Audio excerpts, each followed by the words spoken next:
Good morning, good afternoon, good evening, everybody, and welcome to today's TP Talks.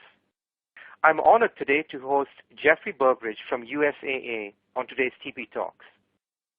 Jeffrey will be sharing his insight on USAA's approach to serving millennials, both members and the workforce. I'm your moderator, Amit Shankaras, Executive Vice President for Global Market Engagement at Teleperformance, and will facilitate this conversation with Jeff. A couple of housekeeping items before we get started.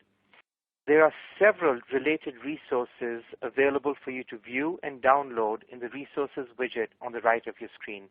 Please do that at any time during this webinar. We've also received several questions during the registration process. Thank you for submitting them. But if you have any questions as we go through the webinar, please use the Q&A window on your screen. It's a little widget. You can do this anytime during the conversation, and we'll address these questions as we go through the webinar. If you'd like to reach out to us, use the little email widget. If you have any questions, use the question mark icon. A little bit about TP Talks. What is TP Talks? TP Talks is designed to deliver insights into best practices, big trends, innovations, and real-world success stories in 30-minute bite-sized packages. Teleperformance has worked diligently with our clients to curate this content for you. Apart from this webinar, there's several others available on demand. I'll let you know how you can access them in a few minutes. A little bit about your host today. Teleperformance has been serving industry-leading brands for almost 4 decades, with a focus on making each interaction matter. For our clients in 160 markets around the world, we support many well-known brands through a variety of channels of interaction, whether it's customer care, whether it's technical support, customer acquisition, digital solutions, analytics, or specialized services like back office, RPA, automation. That's what we do. We help our clients ensure that each interaction of theirs matters. We are particularly proud of the awards we win and the recognition we get from analysts in various leadership quadrants that they publish, recognition from our clients. But in context of today's conversation, we are particularly proud of the accolades that we receive from initiatives related to being a military-friendly employer in the U.S. And it is with this in mind that I'm particularly pleased to introduce our guest speaker for today, Jeffrey Burbridge with USAA. Jeffrey leads USAA's bank contact center operations. This team is responsible for providing USAA members a world-class sales and service experience for credit card, deposit, and consumer lending. Jeff joined USAA in early 2015 and has served as the VP for third-party contact centers prior to that. Prior to joining USAA, Jeffrey spent several years, I believe about 21 years, at Bank of America. And interestingly, apart from being, by the way, a Six Sigma black belt, he's also an inspirational leader and has some really great insight that he's going to share with us. Welcome, Jeff. Thank you, Amit. I appreciate the invite. I'm very pleased to be joining you today from a Teleperformance site in Louisville, Kentucky, where our partners are very busy serving USAA members. Again, my name is Jeff Burbridge, and I work for USAA, serving our members for the past 3 years. I've been a proud USAA member for almost 27 years now. My father was an Army officer, which is how I was able to join USAA growing up. Today we're going to be talking a little bit about millennials, and both millennials in the marketplace and millennials in the workplace. And I thought we talked about this topic after I read a very interesting article that was talking about millennials in the workplace. And it was talking about how they're different than all of the generations that preceded them.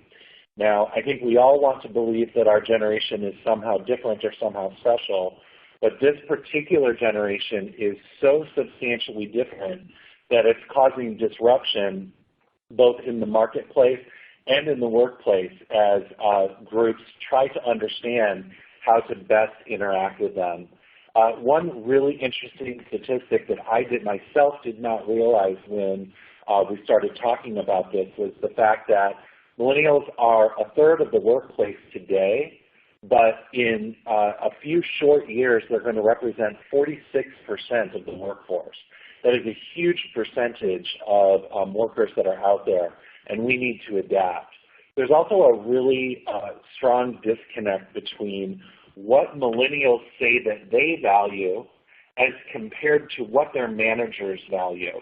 And when we combine that fact with the number one reason why somebody attrites from a company is their manager, that becomes a pretty explosive combination. So what was it that millennials say that they are particularly interested in? And I think there's two items that I would leave you with. That is mission orientation and flexibility. I'll start with flexibility because I think it's a really important topic. When we talk about flexibility, millennials have grown up in a digital world. They have grown, they are the children of technology. For the past 11 years, they've lived and grown with smartphones. They've had iPads in their hands for a large portion of their adult and teenage life.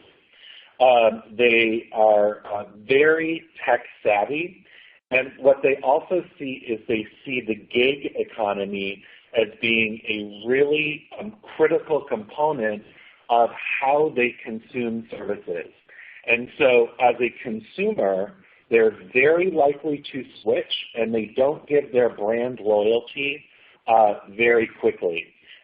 They're very, especially in financial services, banking in particular, they're 30% more likely to switch banks than the generations that preceded them. They don't perceive brand loyalty the same way that other generations have.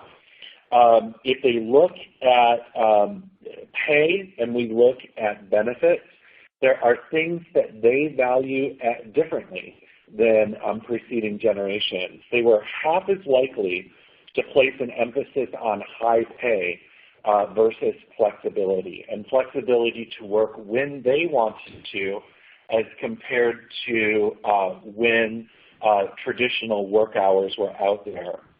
We talked about bosses and we talked about the gig economy. I want to talk a little bit about diversity though, because diversity and an inclusive workforce is another item that was listed as critical to this generation. Millennials are the most diverse generation of both consumers and workers that has ever existed.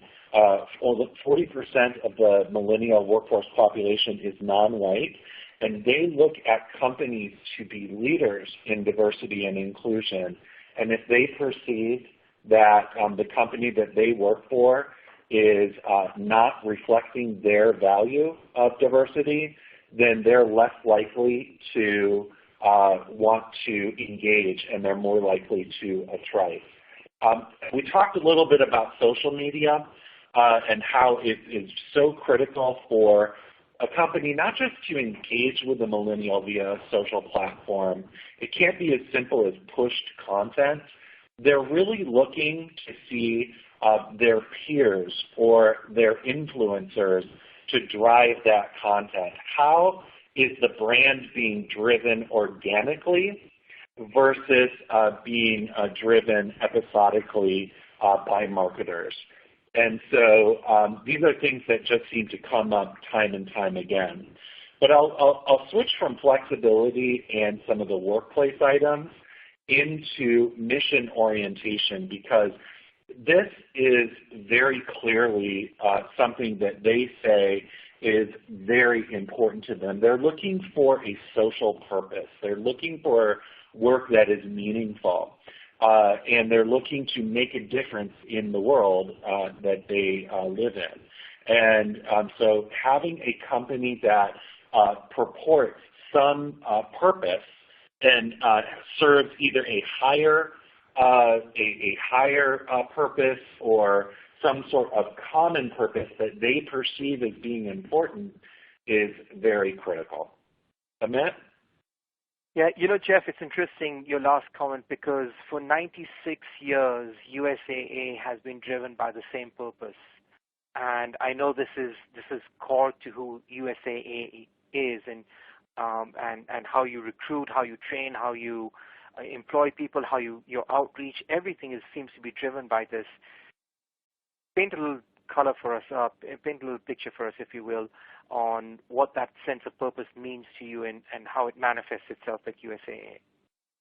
Yeah, absolutely. You mentioned our 96th anniversary. We just celebrated in June our 96th birthday, and I think if you know anything about USAA, our story of existence is very compelling. We were founded by 25 Army officers in San Antonio, Texas, who were having a hard time finding insurance. It was believed at the time that they represented a higher risk pool. And so what they did was they put their money together and they actually self-insured. They formed a mutual association in order to insure each other.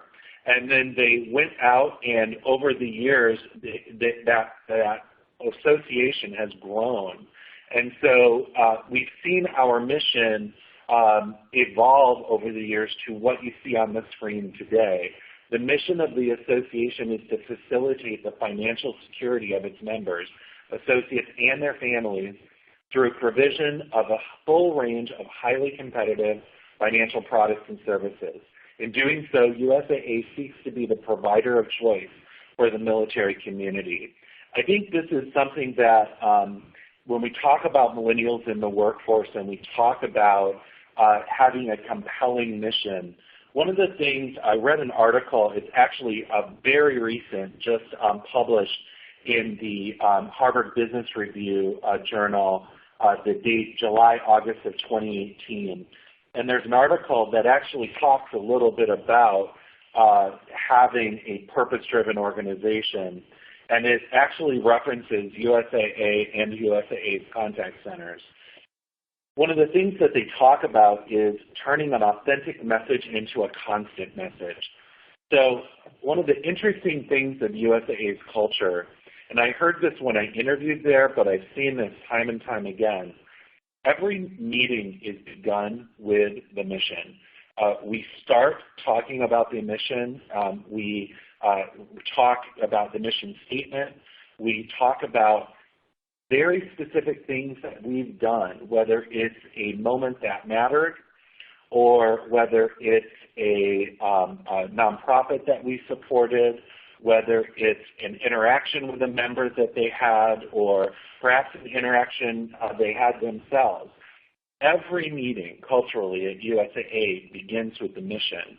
And since I happen to be at a teleperformance site today, every meeting that we have, even at our partners, begins with the mission.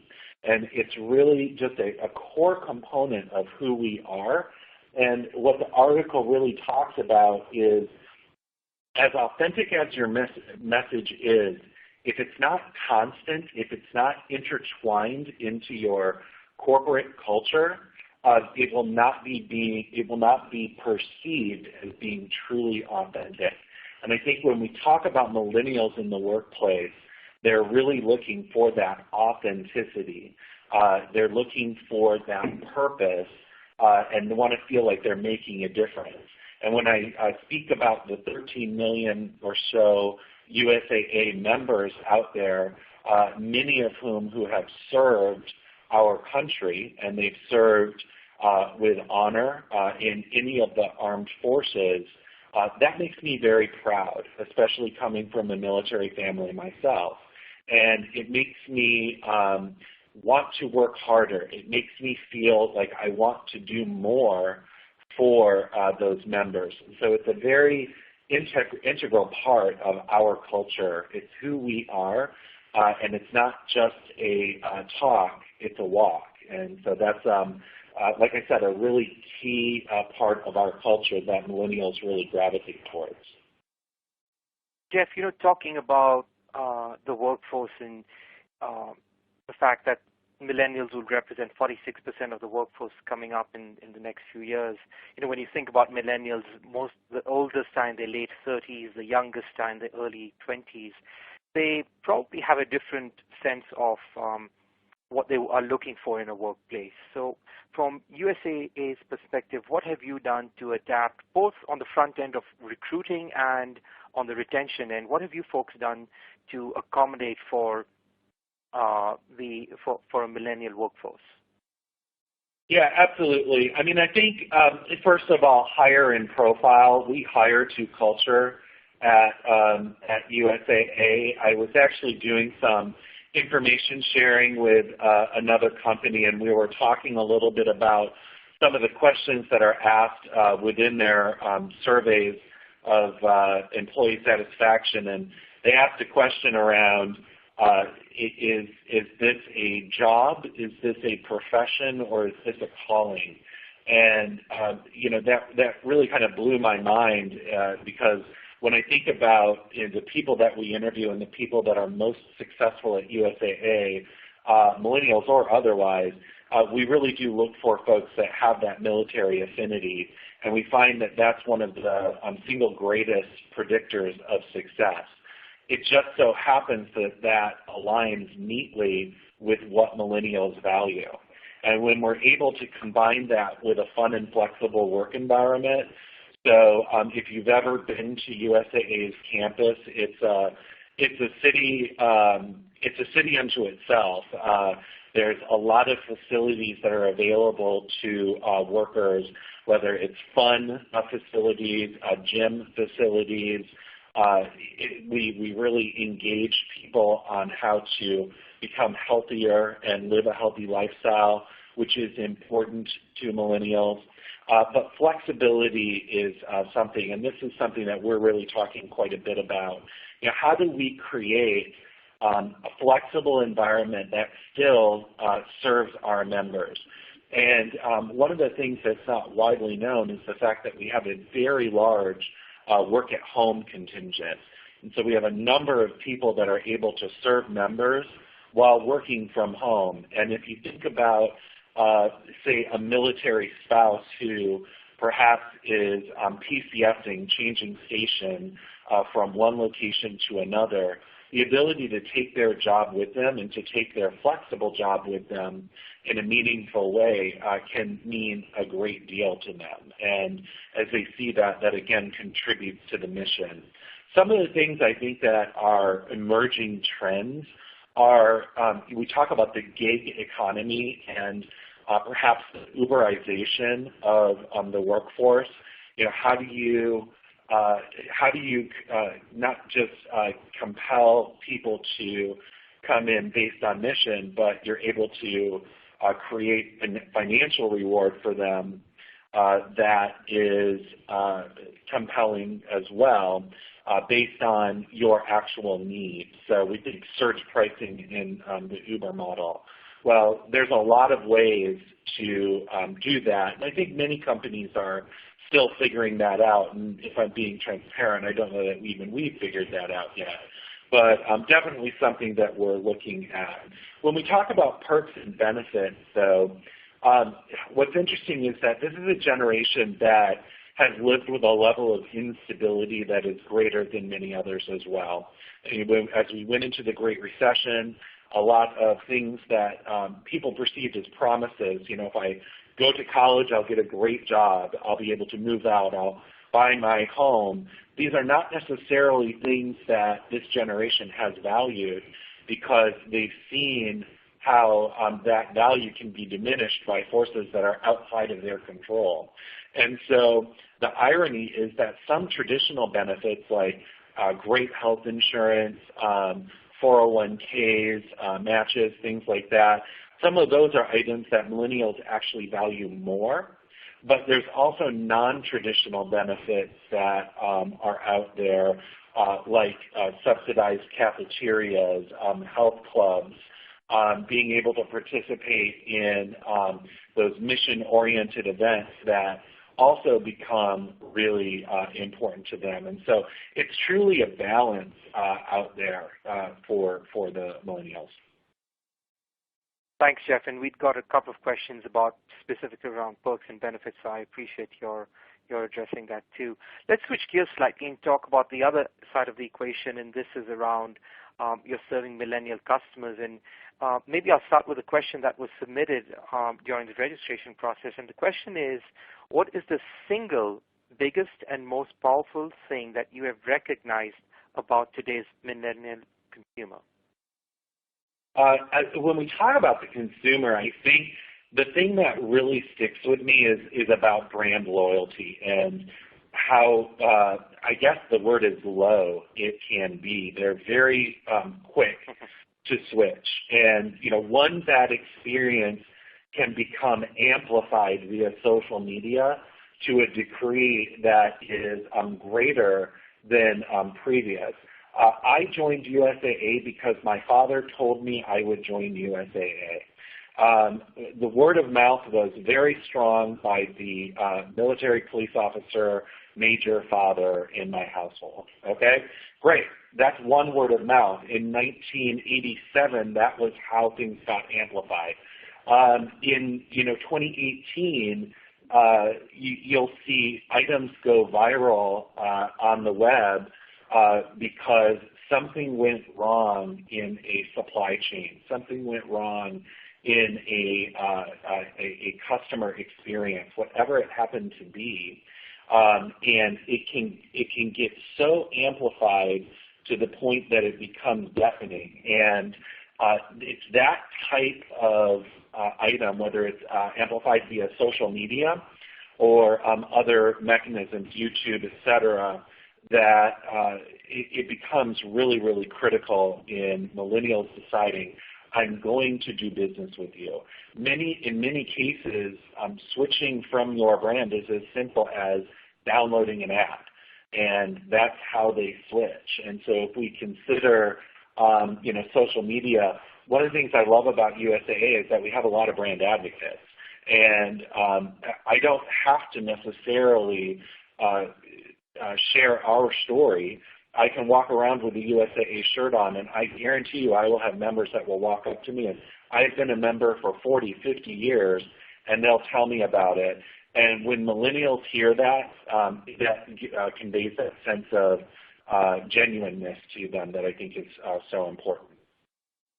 Yeah, and you know what's interesting, Jeff, as we were preparing for this conversation, we looked at some of the Facebook posts that USAA enjoys, and there's so many of these, I think you refer to them as meaningful moments that your members will talk about experiences they've had with the organization. And it's clearly 2 points. It's very pervasive in what you do, and B, like you said earlier, millennials are not shy of sharing on social media too.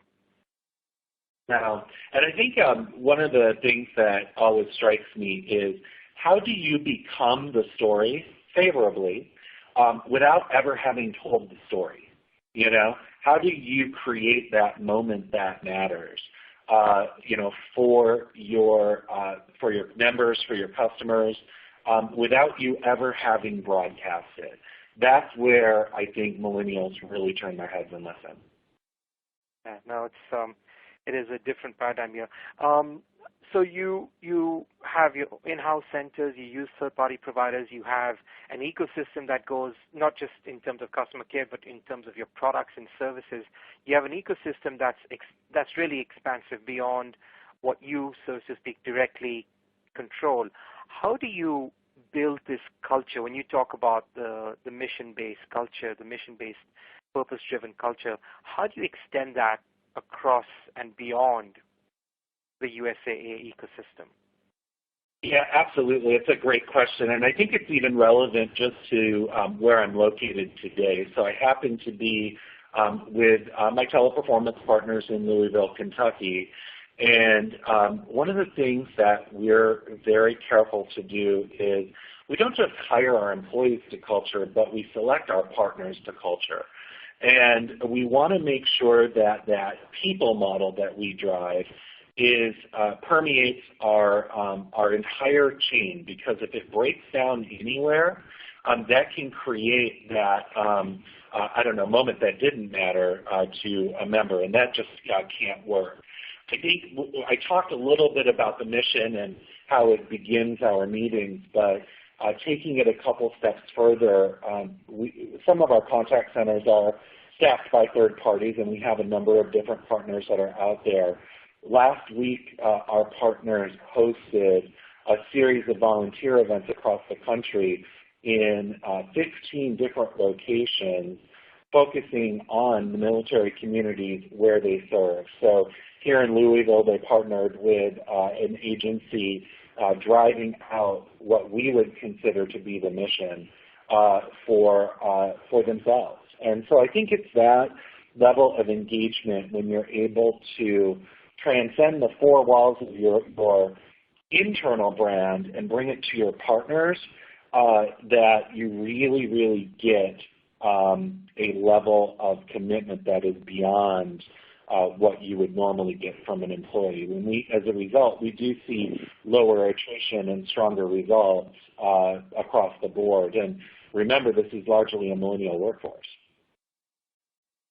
You know, Jeff, this question just came in, and it's kind of pertinent given your point earlier about diversity being a key value for millennials. The question is, how do you engage with your millennial customers who prefer to speak a language other than English? That's a great question, and for USAA, it's not something we actually deal with largely, given our population of military, so service members and their families. They largely do speak English, and for the off chance that we encounter, say, a non-English speaking spouse, it's largely going to be Spanish language, and the fact that we're a San Antonio-based company builds in a Spanish language workforce. But what I would say, just from previous roles, is it is important for people to work in language.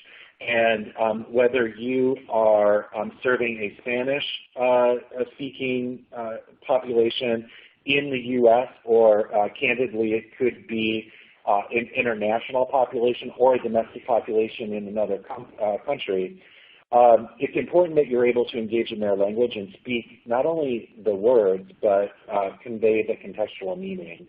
And so you can do that through partners. You can do that through engaging local agencies, understanding how your company's mission translates becomes very important. So I think those are just some things I would throw out there. Great. Thanks for that insightful response, Jeff. I think we have time for a couple of other questions. Here's one for you. How are you keeping millennials engaged 6 to 12 months after onboarding? Yeah, that's a great question. I think there's a couple items. So I think first and foremost, we make sure that culturally they're engaged. You know, how are we making sure that we've breathed life into our mission with our new employees? We have a couple different programs to help us do that. We have a Healthy Points program at USAA that encourages healthy behavior, but there's a lot of different engagement tools that are associated with that, whether it's de-stressing your environment, hydrating, et cetera. We also have a number of diversity and inclusion groups that are quite common at larger companies, but making sure that they're engaged and we have speaker series and things like that they are able to participate in, but also making sure that we're inclusive to the degree so that our non-San Antonio workforce, whether it's in our regional campuses or our work at home, are able to participate as well. And then I think it comes down to relationship with manager, career pathing, et cetera. How do you build out a career for these individuals as they progress? Great. Thank you, Jeff. And I think we'll take one more question. We're just running out of time here, but here we go. would like to understand how you balance the needs of millennials and other demographics that are looking to be served in a more traditional way. Yeah, that's a great question. And in fact, it's something that a lot of companies do struggle with. And so if we think about USAA, we have a lot of history behind us that is geared towards the older generation. So whether it's, and I'm coughing a little bit when I say Gen X, Gen Y, I'm really struggling saying this is one of our older generations, but baby boomers, et cetera. And so we make sure that our facilities and the things that they value still come to light while creating these new flexible items that millennials value. So I think it's a combination of several things that really do matter. Great, thank you, Jeff. Jeff, from hearing from you talk today, it is very clear how and why USAA has established the reputation that it has in the marketplace. Thank you for your guidance, your insights, your sharing. We very much appreciate it. For everybody on the call, an on-demand version of this webcast will be available in about a day's time. Feel free to download or share with your colleagues that haven't had a chance to look at this. Don't forget to download the resources that are available to you. And once again, Jeff, thank you so much for your insights, for your time today. Everybody else, have a great rest of the day. Thank you, Jeff.